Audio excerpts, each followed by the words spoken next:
Hi, this is Jill. Welcome to the Life After podcast, where we talk about moving from surviving to thriving. This podcast is for anyone who wants to learn, grow, to get tips and tricks about how to inspire you to become the person you want to be, and get clarity about exactly what you want in life. This is also the place to be if you want to be lifted up and encouraged to go out and do great work in the world. What has happened in your past does not have to define who you are today or who you become in the future. And in fact, what has happened to you in the past should, can, and will shape who you want to be. This podcast is also about bringing people together. It's about connecting all of you, helping you identify where you are in your process.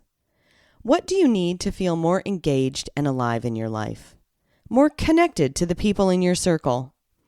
This is a community of those who are looking to improve our world in the way that is most meaningful to them. Why is this important? Because how we show up really matters. Bringing more service, kindness, and love into the world is critical right now. To start, our quotes are, "The most important thing in communication is to hear what isn't being said," by Peter Drucker. And "Communication is the lifeline of any relationship," by Elizabeth Bourgeret. And finally, I find this quote curious. "Communication happens on the listener's terms," by Thomas Erikson. In this episode, we are going to talk about communication. First, we're going to talk about what communication is and the many technical aspects involved. Then, I'll mention some tips for how to improve your communication. This episode is really detailed and full of important information. I'm going to try to chunk it down as much as possible, and I'll be uploading some micro episodes this month to cover each piece as well. We talk so much in this podcast about the language we use and especially how what we say to ourselves and others really dictates what we do, how we show up, and how to get what we want. That's because the language we use creates our reality. So, why is communication important? Because as the last quote says, communication happens on the listener's terms.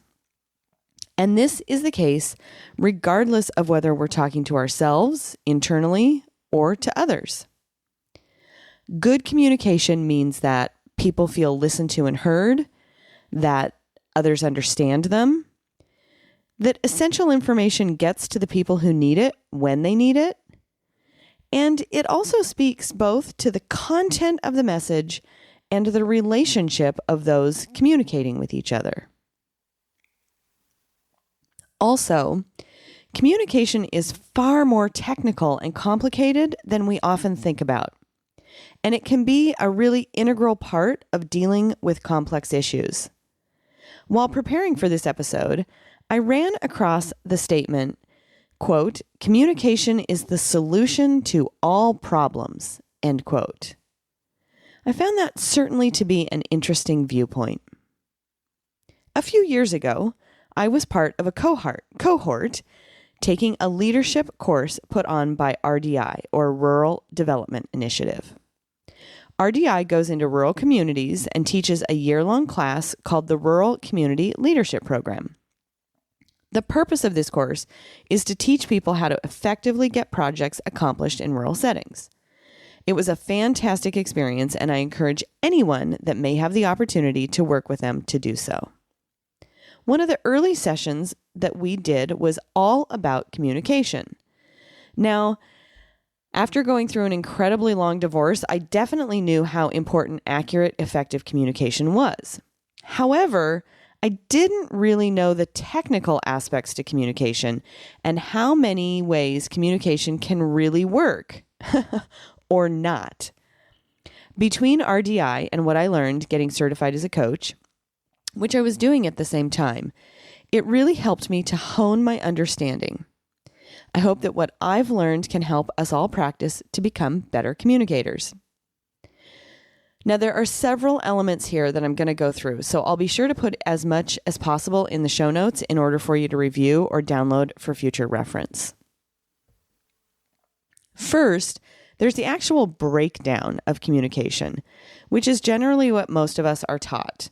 This includes voice inflection, which represents about 10% of how we communicate. Then there's tone of voice, which accounts for about 40%, and body language, which is around 50% of the message being sent. However, the thing that struck me was that those elements of word choice, tone of voice, and body language are the tools used by the person sending the message. For those of my technical listeners, this is called the coding of the message. The person on the receiving end is the one decoding the message. Already we've got who the parties are, the sender and the receiver, and the ways that the sender conveys messages through word choice, tone, and body language. The next piece is the barriers that can take place when communicating. For the sender, these can include the message being unclear or indirect or untimely, or if the message contains distracting information. The barriers on the receiver's side include distractions or selective attention, phones, anyone, or personal motives, and even negative perceptions. When you consider these barriers, think about how easy it is to have a message sent or received inaccurately. Further, there are 7 filters when sending or receiving a message. Keep in mind that both the sender and the receiver are experiencing these filters when communicating. They are the interests of the person, the vocabulary that gets used, the motives and the emotional states of both the sender and the receiver, their cultural backgrounds, any assumptions that either the sender or receiver may make, and in general, their experiences, their life experiences. These filters impact communication differently than the barriers because they are often a part of the beliefs or the values or the general style of the sender or receiver. RDI also taught me that these filters can really be impacted by our personalities, and they used the Myers-Briggs personality traits. So, what does all of this mean when trying to communicate? According to communication theory, it means that if you want to improve your chances of being heard, you'll want to do these following things. You'll want to create a message with a clear purpose. Stay focused. Have no hidden agendas. Speak in a timely manner, which means don't avoid having conversations. Choose a favorable time and place for everyone involved. Respond to feedback being offered by active listening on the receiver's part. And learn about cultural differences in communication styles. This all feels like a really tall order. However, using just some of these techniques will improve your communication with others. As the receiver of the message, you can actively listen, offer feedback, and listen without blocks, which we'll get to in just a minute. In my experience, it is essential to become an active listener. And here are 8 techniques for doing that. The first is acknowledging that you're listening. Encouraging, if you are in a situation where you can say, tell me more about that. Reflecting back the speaker's position or emotions or words. Clarifying, if you're not following, asking, can you please say that again? Paraphrasing what the speaker is saying. Asking for examples. Summarizing what's being said. And finally, validating by providing positive feedback. Finally, there are 12 types of active listening blocks.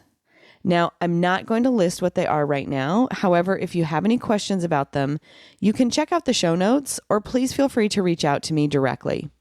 I also plan to do posts on Facebook and Instagram, as well as a micro episode later this month to describe the active listening blocks. So keep an eye out for those posts.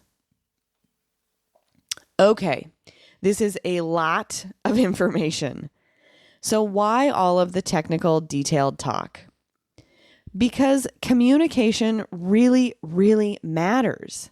What you say, how you say it, and when you say it all impact what you can do or accomplish, and more importantly, improve the quality of your relationships.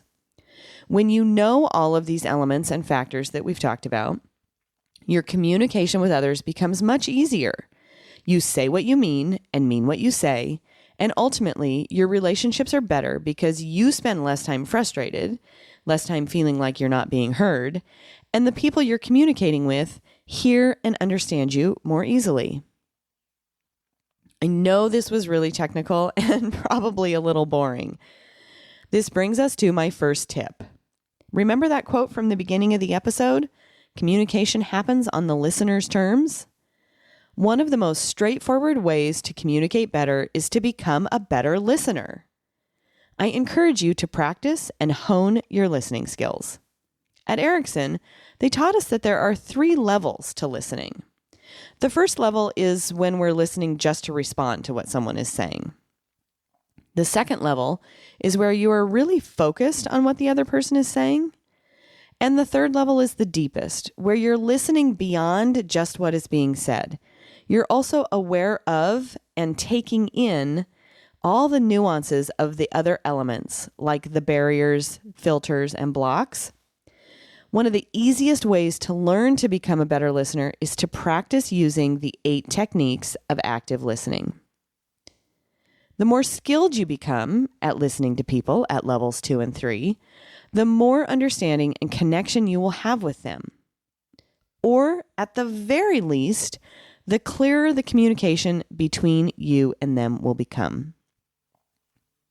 The second tip is to start listening to yourself. What exactly are you communicating to yourself? We started the episode by mentioning the importance of language and have learned that communication is much deeper than just the words we use. So, what are you consistently communicating to yourself? What barriers and filters do you naturally use? We all have those little voices in our head. How loud do you let your gremlin voices get? How much time and energy are you using in any given day listening to them? Really consider using the suggestions from the communication theory about being heard. Make sure the messages you are sending to yourself are clear, focused, and purposeful. Candidly, the more time that you are communicating with your gremlins, the less you are living your authentic life. Finally, it's really important to add that sometimes you don't want to, or it's not safe to communicate certain information. I've recently done 3 Facebook Lives, which you can also find on YouTube, about how to deal with narcissists in your life. Knowledge is power. If you are in an unsafe situation, protect yourself as best possible by using the skills and ideas discussed here to ensure that you are communicating exactly and only what you need in the most effective and secure way.